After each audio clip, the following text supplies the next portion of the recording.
So before we begin, I just want to acknowledge that we're meeting on the traditional, ancestral, unceded territories of the First Nations and Native American peoples. Here where I am in Vancouver, those peoples are the Musqueam, Tsleil-Waututh, and Squamish nations. But I know where many of you are, you're on the land of other nations.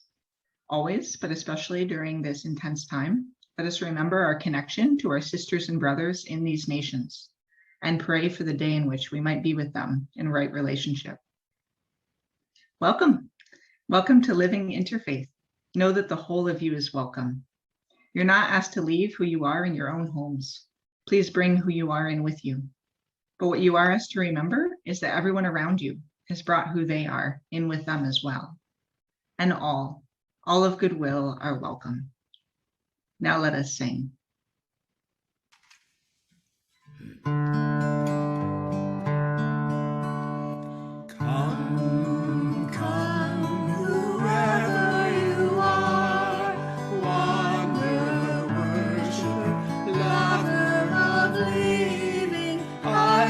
No caravan of despair.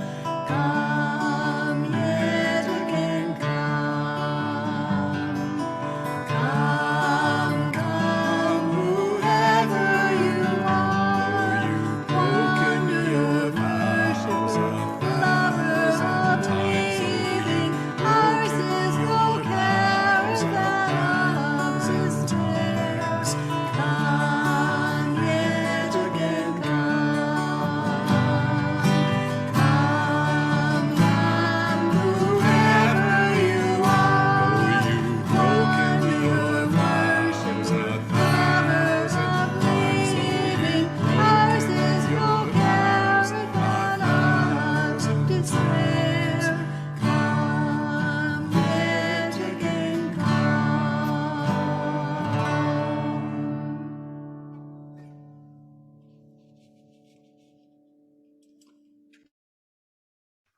Beautiful. Thank you so much, Bruce and Cheryl. So I have a few announcements. The first one is that those of us from all the different interfaith organizations across BC have been working together studiously over the last few months to put together an event leading up to the Parliament of World Religions. So actually, Connie Waterman, who's here, God bless you. Connie has been shepherding us through the summer months when no one is accessible at all. So bless you for making this happen. And Harold has been right there all along trying to put this together. And theoretically, I think we're almost there. So next Sunday, September 12th, from 3 to 5 p.m. Pacific Daylight Time, we're going to be gathering with folks across BC. So everyone's welcome to join us. We want to have a series of discussions about the main topics of the Parliament this year. So it will include Indigenous rights, women's dignity, climate action, peace and justice, and the next generation. So if you'd like to attend, please let me know and I can get you registered. All the information's on the Multi-Faith Action Society site, but otherwise I can send you the link. This would be perfect. So that's our first thing. Oh, I don't know what's happening here. Hold on a second. Rebecca, I think you're sharing your screen. I think, Samir, if you could figure that out, I'll just keep giving some of these. Okay, perfect. Thank you. So the next one is Harold. Thank you so much. He's agreed to team up with us again this fall to do a study series on women mystics from across the ages. Our first one is going to be Wednesday, September 15th from 7 to 8:30 p.m. Pacific Daylight Time. This one's going to be an introduction to the series and a look at our first mystic, Sri Mala. She's an Indian Buddhist queen from around 500 BCE. So if you'd like to come, please let us know and I can send you the Zoom link. It should be really fun. I'm really excited. I've studied quite a bit and I don't even know about half the people. So this should be really, really good. Thank you, Harold. Also, as I've mentioned before, the drive for the annual Thanksgiving food drive is coming up on Saturday, September 25th. That's our friends with the Church of Jesus Christ of Latter-day Saints. They're doing a massive food drive to collect food so folks can eat for Thanksgiving. So I'll put the link for that in the chat. But if you or your faith community or any groups want to help gather some food for that, they're accepting them all on that day.